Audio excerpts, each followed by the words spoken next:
everyone, and welcome to another episode of Unlock Your Soul Magic with Nikki Joshi. Here to take you on a journey of deepening your connection to your soul and all parts of you as I share my personal journey of moving from a strategy consultant to soul guide and healer. And with that, I'm beyond thrilled and excited to bring to you a very special guest today, someone who has impacted me on my healing journey, Dr. Judith Orloff. Welcome to the podcast. Thank you for being with us all today. Thank you so much, Nikki. I'm happy to be here. Yes, thank you. You've published so much, you've shared so much with the world, and really made empathy and being an empath such a normal thing. I know I had that experience when I came across your work and could self identify with the term empath using the quiz that you had on your website. And it was like, oh, yeah, this is me. I never acknowledged this part of myself. So thank you for your work. And today we're going to share more about Judith's latest book, The Genius of Empathy. So I trust it will be a very expansive conversation for all of you listening and tuning in. Want to make sure you all are familiar with Dr. Orloff's work, so I want to read out a bit about her background in case you're new to her world. And after that, I'd love for you to spend some time setting intentions. Think about questions you might have on all things empathy related, because we're really going to break that down based on all of Dr. Orloff's work here. Dr. Judith Orloff is revolutionizing psychiatry by advocating for the integration of intuitive and empathic intelligence in healthcare. She believes that these innate qualities, often overlooked in conventional medicine, are crucial for healing and preventing illness. A New York Times bestselling author, Dr. Orloff is also a faculty member at UCLA's Psychiatric Clinical Program. With a family lineage of 25 physicians, including both her parents, Dr. Orloff specializes in treating empaths and highly sensitive individuals through her Los Angeles-based practice, as well as international online consultations. She also offers empathy training programs to leading organizations such as Google, TEDx, the Women's Mental Health Consortium, and more.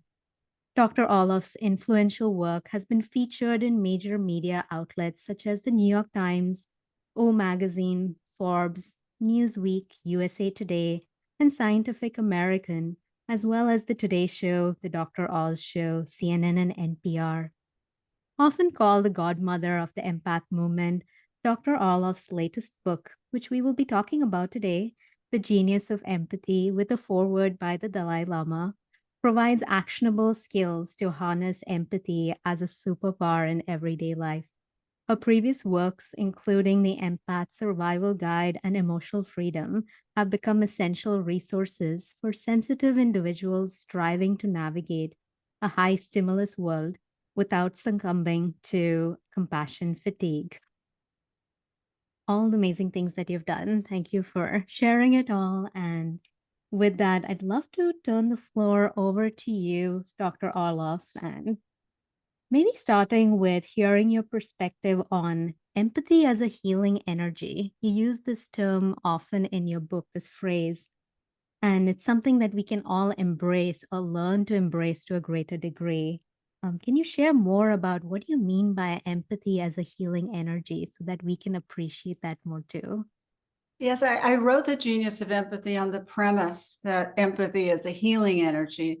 It's not usually the way that empathy is looked at, but from my standpoint as an energy healer and also an intuitive, empathy is an energy that can start off the healing energies of the body. There was a study called the Mother Teresa effect, where it showed that if you're walking along the street and you witness an act of empathy, if I were to draw your blood right then, your immunity would go up, your blood pressure would go down, the immune system would start working overtime. And, all the good things that could happen can be triggered simply by witnessing an act of empathy. So imagine what it's like if you show yourself empathy right now. There's a chapter on self-empathy where you can say, I know you've had a hard day today and you've done the best you can, versus you're so stupid, you're so you're not able to handle these situations at all. So that, the negative voices that come in.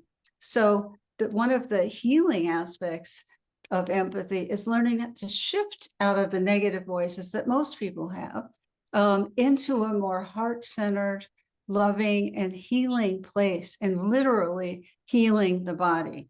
So that's how I'm presenting empathy in the book, as a healer of the body, the soul, the emotions, everything, relationships. Yeah, I love that, the Mother Teresa effect, I think. It's such a helpful way to think about how that can impact us when we see it. And I really want to speak to the empaths in our audience, where we often can almost misconstrue empathy as, oh, I need to give and I need to help because that makes me feel good. And almost, and you speak to this codependent giving way. And how can we start from within to connect to our heart, to connect to empathy and the self empathy? I love that you start the book in that way, like dedicated chapters just on how to shift that inner dialogue within us, because I do believe that's the space from which we can help others, empathize with others, and heal the world, as you talk about too. Mm-hmm. Yes. Well, a quick way to shift into the healing energy of empathy is simply put your hand over your heart Hmm. and begin to focus on something loving and caring or beautiful. Could be a dolphin, it could be a sunset, it could be a beautiful vision you've had somewhere in your life. But if you keep your mind lightly focused on that, and you put your hand over your heart and focus on the love, and you begin to open up the heart energy, which is the healing energy of the body. And you can say to yourself, I have empathy for myself. I have empathy for the people in my family. I have empathy for people I disagree with. I have empathy for people I agree with. And begin to open up that heart energy, which is the healing energy. And you might feel it as a warmth, a tingling. You might feel it barely as a growing energy or something different. But the more you put your hand over this area, and the more you can say empathic statements to yourself, the more your heart energy will grow. And that heart energy moves. It moves from the heart, and it goes through the chest, and it goes through the arms, and it goes through the body, and it goes out beyond the body to create a heart-centered environment. And so that's one way to open up the heart and begin to get the healing energy of empathy active, because the healing energy, it's not a mental construct. It's a feeling in the body. Right. And it's part of going through this book. You'll learn strategies how to activate this empathy force, healing force in the body. And this was just one way. And this is a way I practice every day. I do this heart centering meditation every night. I meditate every night before I go to sleep. It's around 11 o'clock. Everything's quiet. And I just sit and I put my hand on my heart. And that activates the empathic healing energy. So just so you know that it's a simple but powerful technique that you can use. And the more you regularly use it, the more you can heal with empathy. Oh, thank you for sharing that practice pretty much real time with us all. I was tapping in and feeling into it.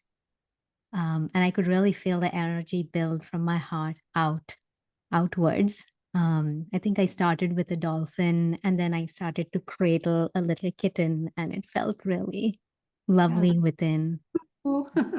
That's beautiful. Yeah. Yeah. And I think that's another thing. Thank you for sharing a practice, because in our podcast here, we're all about Connecting energetically and spiritually, connecting to our intuition and empathy. But how do we do this in simple, practical ways? Because life can be overwhelming when we are energetically sensitive. And how can we find this quick practice that our minds will not question and say, we don't have time for this? Mm-hmm. We can do within a few minutes. So, hearing how you do it is also very helpful. Thank you. Yes. And just know that even that one practice, if you did it with us, I can feel in my own chest the heart energy continuing to expand. It doesn't stop Mhm. because I'm not doing the practice. Once I activated that, it continues on as we go on to a different subject.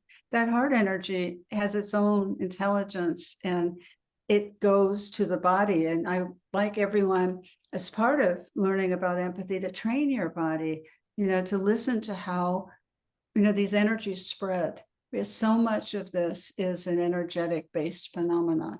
It's not just say up here, although what you say up here is important.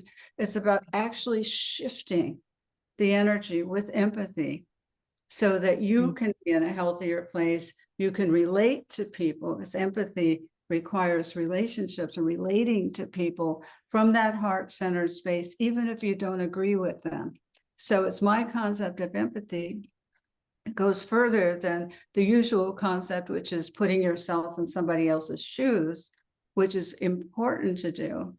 But learning how to work with energy is a way of amplifying empathy, million times, Right. millions. Yeah. Yeah, I love that. Yes, yes. So much yes to it all. I still want to spend a little more time on the self empathy concept. And how do we do this when we're habituated to being hard on ourselves? Maybe we're going through something very difficult, or our body is not cooperating with us, or it's an area of shame that we've just gotten used to for decades, even.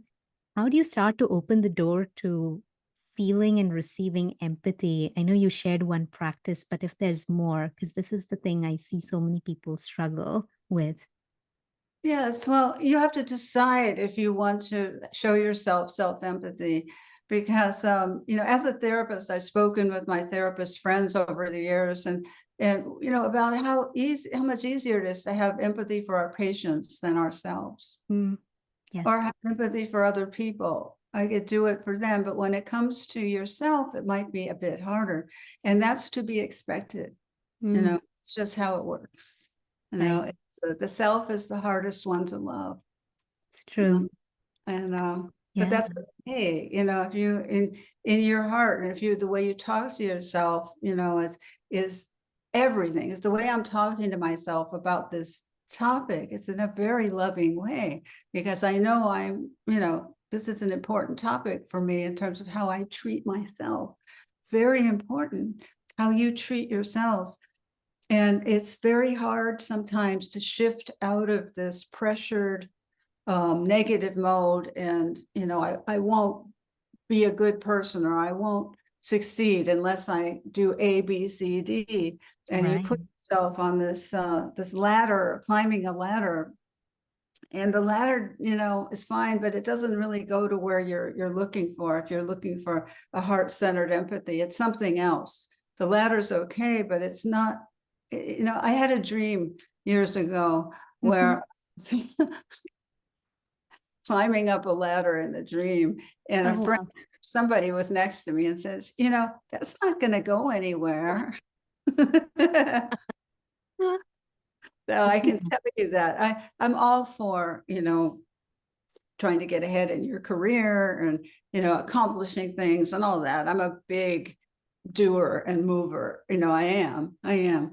But this is a little different than that. This is about, as you go about all of your great plans for your life, which I support you have to do it from an empathic standpoint. Otherwise, it could become about self-torture, that you don't feel good enough when you compare yourself to other people. Your progress is too slow. Why am I not getting inspiration? What's wrong with me? You could go that way, or you can go the empathic way is, I'm going to go one step at a time. Mm, I'm going to be grateful for every little thing. And that's the energy I want to build around this dream of mine. I do not want to use it as an excuse to beat myself up, because sometimes what I've seen with my patients, and I'm in Los Angeles, so I work sometimes with people in Hollywood, they beat themselves up. They look like they have everything to everybody else, Right. and, just brutal. And so self-empathy is learning to kindly recognize that, take a breath, tell yourself you're not going to go there, and you're going to start out again empathizing with yourself and this great task you've taken on, and give yourself a break. And so the self-dialogue is important. Connecting to the heart and having that energy build is important. When you're showing yourself self-empathy, Mm-hmm. you came into this world just yourself, and you met all these people, and you're doing all these things and growing. But when you leave this world, you're just going to have yourself, right? And which is not, it's just how it goes, and but what you develop here, in terms of what I'm talking about, the heart energy, having empathy for yourselves and other people, that develops the heart. And so that heart development, that spiritual development goes with you wherever you go. So never lose it. And it's the one worthwhile thing that we can do here that we can take with us. Absolutely. Yes. Yeah, I want to underscore the point you made around deciding. That decision is so powerful. And I know where I made it in my own climbing the ladder journey in corporate, beating myself up and pushing myself way past capacity in many ways, and then deciding this is not sustainable and this is not okay, and starting to build self empathy, making decisions that were for me that weren't necessarily empathetic to others' needs. It made it harder for others. My husband had to stay at home with a 2-year-old while I went away to a retreat because I just needed to take time out for myself, and that self care and recalibration for me. So I really appreciate that term decision that you use there. Yeah, it's good husband. He's great. Yes. He's also not around right now, so I can record in peace. So there's also that. Right. So thanking him and his energy. Yes. Yeah. Um, Yes, that be grateful for everything. That's a beautiful thing that he gave you, a beautiful gift.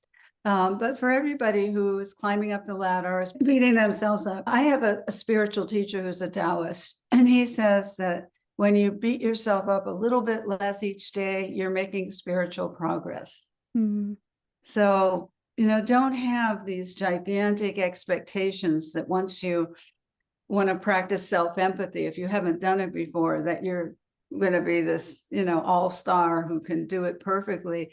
The thing about the spiritual path and developing empathy is that it's a path, and it has rocks on it. It has dirt on it. It has smooth parts. It has all kinds of parts. It's a path with all right. kinds of elements on it. And so you want to learn how to deal with all those elements and do it with a lot of love. Mm, If you're going through the dark night of the soul and you're hearing us talk about empathy, it is so important that even if you're feeling miserable, to try and say nice things to yourself and take yourself out, look out of the window, look up at the stars, do what you can during that dark night to grab on to what's meaningful and heart-centered. That's where empathy comes in, because sometimes what makes the dark night of the soul periods worse is what we do to ourselves, beat. And yes. so one shift that you could make, even if your life is falling apart, and some people may go through those periods. I have a friend going through that, where everything that can go wrong seems to be going wrong. Mm, It's just sometimes a phase in certain people's life that can teach you about empathy and surrender. So there are lessons in everything. I'm not saying that your life won't be difficult at times, but what I am saying, that empathy will make it a lot easier. definitely. Yes. Yes. It blunts that intensity and deepens and strengthens that muscle of empathy, if you will. Yes, it's like crawling in the dark, but seeing the light out there. And the more you can put your hand on your heart, the closer the light becomes. You see, but if you don't put your hand on the heart, the crawl is going to be harder. So the hand on the heart will help everything. And the hand on the heart is another way to describe empathy. Mm. An energetic way to describe empathy of what you do, because it's so important to have that attitude in your life. And that's why with the genius of empathy, I wanted to present people with practical skills on how to use empathy for healing, for yourself, for your relationships, for the world. How can we decrease polarization? How could we come together as human beings and begin to get along? I mean, we can't get along. We can't. Very basic things that Right. children in the sandbox, you know, we can't get along. And so empathy can help you, you know, a little bit to get along with someone by just listening, learning to listen to people that you don't agree with. This is a basic life skill. I would suggest that everybody, you know, every day, at least talk to somebody you don't agree with. You know, don't just have people you agree with around you and people who say yes to you and won't tell you the truth about things. You know, it's fine to agree with you, but you have to learn to work with everything on this earth. And there are people with all kinds of crazy attitudes that you don't want to have anything to do with, but you can still, you know, I hear what you're saying and I appreciate it and I'll give it some thought, as opposed to fighting them. You see, when you get into the warring energy and the fighting energy, it just self-perpetuates. You know, it gets worse and worse and worse. But if you try to lift yourself up a little bit, you know, with empathy, and you could look at them like that, you can hold your center. That's important when you're being empathic, is to hold your center when you're listening to somebody who you just think is, you know, off the wall, you know, or that you don't agree with. But that's the challenge, you know, to be able to hold your center there and to say, I hear what you're saying. I'll give it some thought. Thank you. And to leave it at that. You see, empaths, you know, go overboard because they want to explain, they want to heal, they want to bring you two together, they want to, you know, all this effort, which isn't worth it. Not in those situations, but you can show respect. So all the empaths out there, sometimes with empathy, is doing less is more. You don't have to try and convince anybody of anything. It's more your countenance, how you carry yourself, and how your voice is. I talk about empathic communication. How's your tone of voice when you talk to somebody? That's key, because the tone of voice is energy. You could be snippy or you could be, you know, centered, you know, but if you're centered and you're actually giving off love at those moments of saying, you know, I appreciate what you have to say and I'll give it some thought. You know, there's a part of you that's giving off love and there's part of you that's going, oh, this guy, you know, but just realize that we can have all these things going on at once. You know, you don't have to emotionally bypass your feelings. I can't stand this person, but you don't want to come from that place when you're communicating, you know, in an empathic way. So I hope you can all grasp that we don't have to be just one thing with empathy. You're not denying your base feelings that, you know, probably a lot of people would share, but you're choosing to come from a different place because you want to shift the energy. Yes. If you don't shift the energy, who's going to do it? Yes, yes. And I want to keep continuing this conversation to take us all the way into boundaries as well, because that's something that you talk about in the book too. How do you relate to another, empathize with another while also holding boundaries is such a key point. And I'm going to pause us so that we can demonstrate some self-empathy, and maybe the listeners can put their hand on their heart and connect to themselves as we take a water break and take a sip here.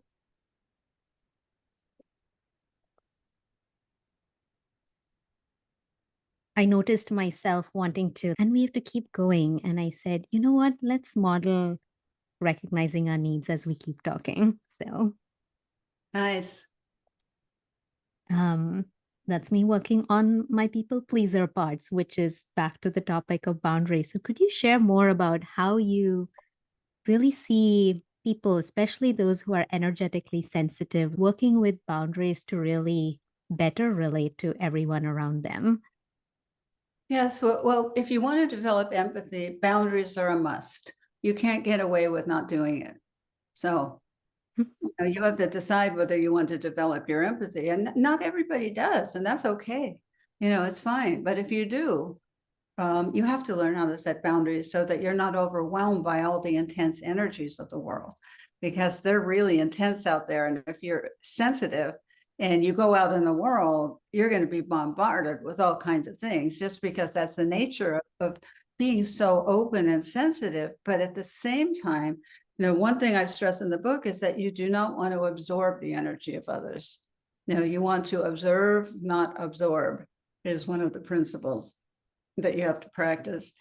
Observe people. I could walk down the street, I observe people, but I don't jump into them and tune into them. And what are they feeling? And are they suffering? And they don't look good. And like Yes. and I want your voice in the background as I'm walking through a busy airport, reminding me of this. exactly. We could use each other's voices to remind each other of this, because it's, if you're an empath, that's what we do. Naturally, we jump into other people, we find out what's going on, and we want to help them. And as I wrote in here, as an empath, I would love to help everybody. I'd love to help you. I'd love to help all your audience. I'd love to help everyone I know. I'd love to help the world. I'd love to heal the world. I'd love it. But that isn't how it works. Yeah. We're here on a planet where everybody has to do their part in their healing path. Otherwise, they won't achieve it, because you can't do it for them. I'm sorry. I know it's horrible for mothers and fathers who have children who are, let's say drug addicts, alcoholics, or suffering, and you can't make them get sober. You can't make them, but you can show empathy, for the suffering of their path. Instead of putting them down. It's a very different thing. You're more likely to get what you actually want doing it that way, even though it's a different way. And so it's important to, have empathy for other people, but set the boundaries. And the boundaries you set in a very positive way. You don't have to be stern. You don't have to be sugar sweet, you don't have to do any of that. What you have to do is master your tone of voice when you do it, to just have a very calm, kind tone of voice. All right. But not too much. Empaths tend to overdo. And if you give too much heart, let me try and understand you. Don't do that. If you want to set a boundary, you want to say no in a very polite and nice way. Let's say a friend, simple example, wants to go out and, go out to dinner and go to a crowded place. And you, on the other hand, feel overwhelmed today. You had so much coming in at work and you had so much to deal with that you just would rather stay home and take a bath, and replenish your energy. And so a boundary would be a positive no, would be, I would love to go out with you another time, but I'm just so tired tonight. Please forgive me. I'm going to stay home and just try and get myself together. You say it that way. You don't say it stern. The stern approach is not going to work. The nasty approach won't work. The kind but firm. And they said, I'm so disappointed. I really want you to go out with me. And I said, I know. I want to go out with you too, but I don't have it in me tonight. But we can do it another time. And just stick with that. But if you notice the short amount of time I said it, you don't get into a big conversation with boundaries. That's boundary number one. Yes. You don't. You just say what you're going to say and get out of there with love. You'll get into trouble if you try and get into it. Right. Yes. Yeah. You're giving me flashbacks to conversations I've had, and it's been a journey of building boundaries as someone who has been very boundaryless over time and started to recognize how important it is to conserve energy and fill my cup and then be able to fill other people's cups, and extra emphasize as I became a parent. I'm remembering in the last week, at some point, my husband, who's moving through a lot in terms of like career decision making and moving up the ladder, if you will, in his own way, and comes to me at night wanting to talk. And at some point, I cut him off and said, I would like to go to bed, and like I don't have capacity right now to keep going. And I was clear, and I just said a max of 2 sentences, paraphrased right now. And I could tell, like, oh, he didn't take it well. He was like, oh, but we don't get to talk in the night. We're so busy. This is the only time. And it stung. And I had to be with that for a bit. But that didn't change my decision. I think a previous version of me would have just conceded, like, well, we can talk just a little bit more, or felt really guilty, maybe shamed myself. And it hurt, and I really wanted to help him and talk with him, but I also recognized my own needs in the moment and said no. And that's something I want to share with the audience too, as there are ways to state these boundaries, and it can come from love, and to also trust that you have capacity for holding space for the other person's emotional response without again going in to fulfill or take care of a need there. And I think, like you said, it's a journey, and we're all journeying on our path towards embracing more empathy towards ourselves and towards others. I also want to touch on, you have a whole chapter dedicated to those who you term have an empathy deficient disorder, like narcissists, sociopaths, and more. I'd love to touch on that because definitely in our world of empaths who listen to this podcast, we do come across them. And everyone's in a different place in their journey with how to navigate such people and their energy. Yes, there's a chapter on sociopaths, psychopaths, and narcissists. And these are people who have empathy deficient disorder. And what that means literally is what it says. They don't have empathy as we know it. They're not wired neurologically like you are, or like an empath is, or like a regular person with empathy who's not an empath. You know, they're wired to have empathy. It's just how we're made. But these other people, they're not wired. It's just they don't have it. And this is so hard for the empaths to get, as they often think that if I just love them, if I just listen to them, if I just help them heal, then they're going to be a loving, empathic person. And see, this is where empaths go wrong. That's why I wanted to have a whole chapter on this. So read, you know, what some of the indicators of if you're with a narcissist, you know, do they love bomb you? You know, do they, you know, need compliments? Are they self-absorbed? You know, who do they, you know, lack an interest in you unless it has to do with feeding them, you know, in some way. You know, so these are all things to look for and to beware of excessively seductive people, you know, because regular people, you know, and I say that in the best way, you know, don't turn on to super seduction all the time, when, especially when they first meet you. They don't, that isn't how they interact usually. I mean, sometimes you can have a seductive person who's not, you know, who's not a narcissist, but a lot of the time they are narcissists because that's what they want to do. They want to reel you in. They want to make you feel special. They want to love you and send out love vibes and say all the things that you want to hear. You know, oh, you're going to be so great in this job. This job is, you know, going to be amazing for you, you know, or, you know, maybe it's a soulmate, you know, oh, my heart's opening. I feel like I've known this person before, you know, because of this intense energy they give off. Is not empathy, by the way. It's a false kind of empathy. It can seem like empathy. It can sound like empathy. But when it's mixed with that seduction, it's very kind of confusing. But when it's mixed with that seduction, I would be very cautious and go slow and not suddenly have all your dreams come true in this person who's super seductive. So I go into, you know, how to recognize these people. And how do you want to have empathy with these people? You know, that's a question I always get asked. And for me, you know, the way I define empathy, I try to have empathy for everybody, but that doesn't mean, agreeing with them. And it doesn't, what it means is that I can have empathy for their incredible wounding of not having a heart, so they can't give empathy. So I have empathy for their suffering. I don't have empathy for, their acts where they've hurt people. I don't have empathy for that, but to find something you can have empathy for. The reason you want to do that is, number one, is shift the energy. And number two is to have them not clinging on to your energy field, because you're, full of need, and you're wanting them, and you're wondering where they are, why they're not calling, and, why we made a connection, all that, you don't, that's the whirl of the narcissist. But you could recognize it pretty quickly in yourself. And that's why I wrote the chapter, to help you recognize it. The question always comes up, can you be attracted to people who don't give off that intense vibe?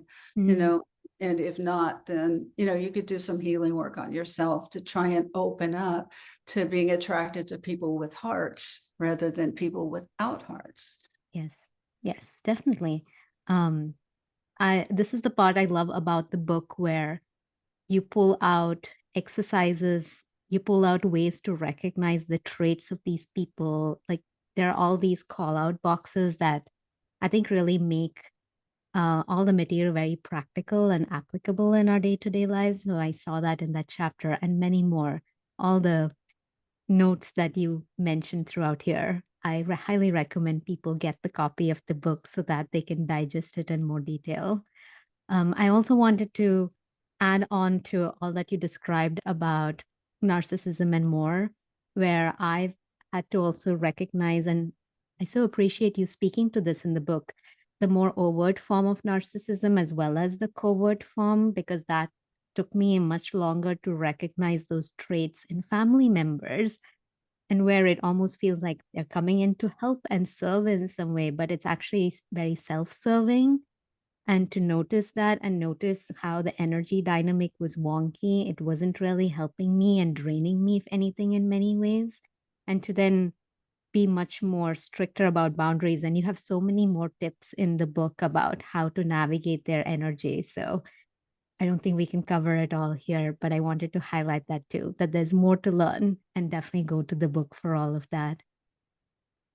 Yes, thank you. And you can also gain a mastery over this, because they all do the same thing. I mean, but they're overt and covert, they're a little bit different in terms of how they present themselves. But you can learn how to master this, because they all present in very similar ways.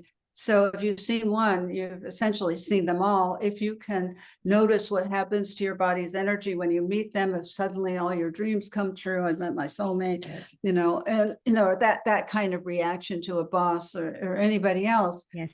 That's something to watch in yourself. It's one thing to have an intuition that this feels right. This feels familiar, this feels right, this feels good, as opposed to the over the top razzle dazzle of the narcissist. It's a different expression of what you want to go towards. You want to go towards, this feels good in my gut. Not, this is exciting, I'm connecting, it's like what I've been looking for, but that's how it feels. Definitely. It's how it feels. So don't get caught by that. I've worked with patients for a long time on this, and sometimes they listen, sometimes they don't, and if they don't, I could guarantee you the path, if you take this path romantically or work-wise or anything else, it will be a painful path. It will be a very painful path for you. So narcissist only brings, pain and not love. Right. And so you just want to be aware of that. Whatever path you take, you want to learn from. But I'm trying to tell you, a way to avoid that pain. And sometimes, my patients have needed to go down the path of the narcissist. And, I've stayed with them through, when a dark night of the soul. Yeah. So, and then you have children with them, and then it's much harder to get out. So, I've worked with people, and decades later, they're crawling out, they're ready to get out, and it can take a long time to get out of the energy field of a narcissist. So Okay. You can't avoid them.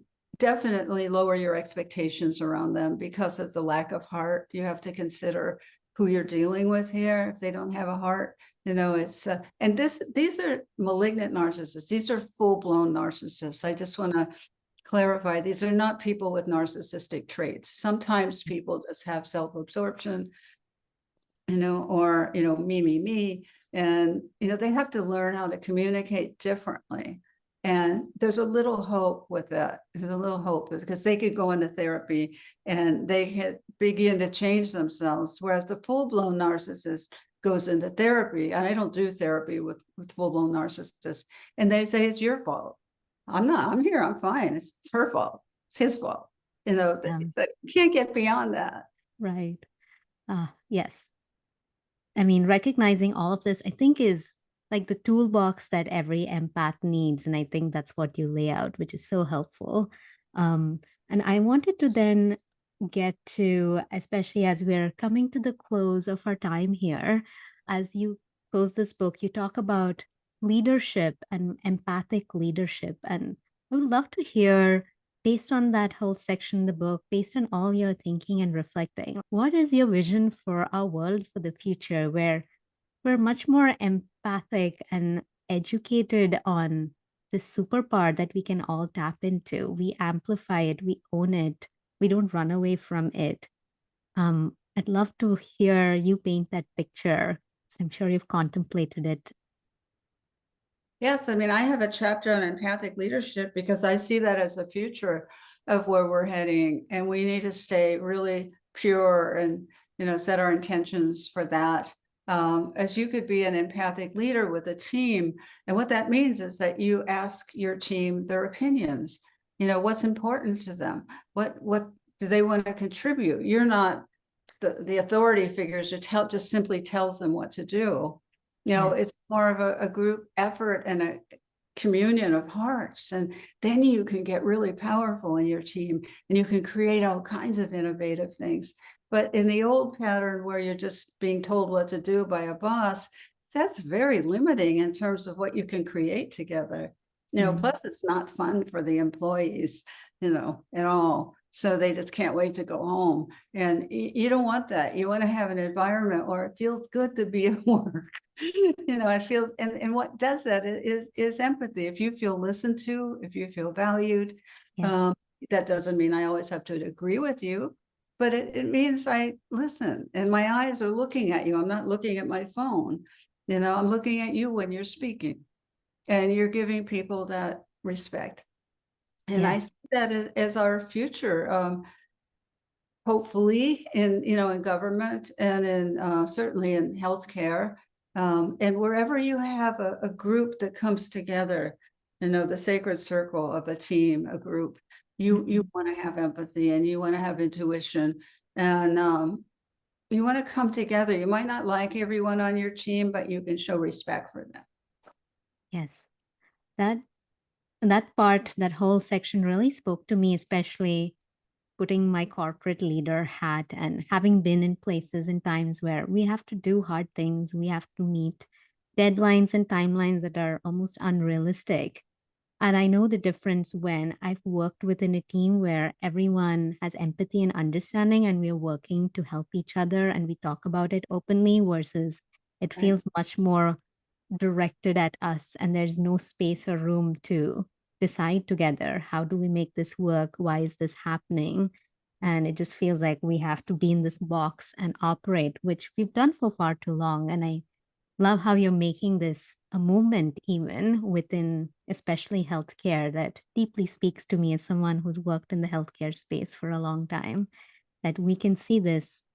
Physicians and more don't have to be cut off from their intuition, from their empathy, just because they have to clinically meet all the guidelines and protocols and, make sure these outcomes are met. There is room for empathy in that equation as well. Oh, yes. And I supervise residents from psychiatric residents from UCLA on how to bring empathy and intuition into their patient care. And so it's part of their education. And I think that's so wonderful. And, they take that with them after they graduate.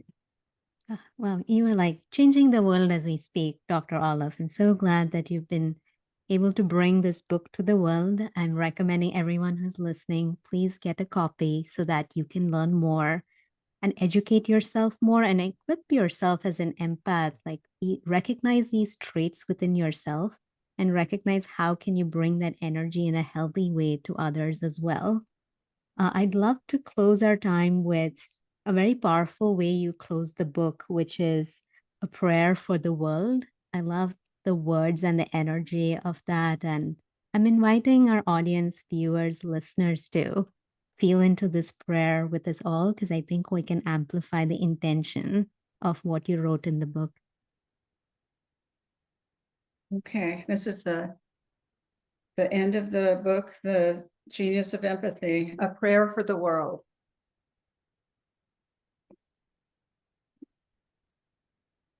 I pray for the suffering to be lifted from those who are sick, in pain, or oppressed. I pray for the suffering to be lifted from all oppressors so they can learn to love. I pray for the health of the planet and her ecosystems. I pray for the healing of each person's heart.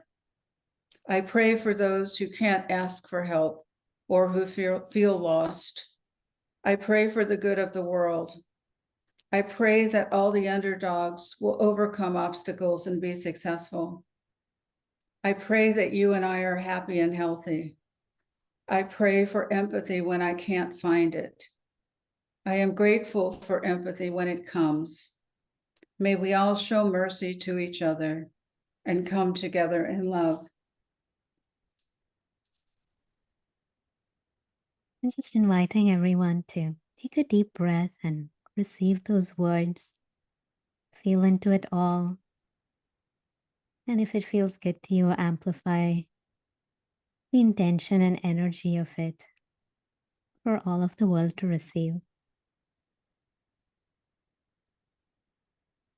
Thank you, Dr. Orloff. It was a wonderful conversation. I learned so much and such good reminders of things I can bring into my life and for our audience as well. You're very welcome.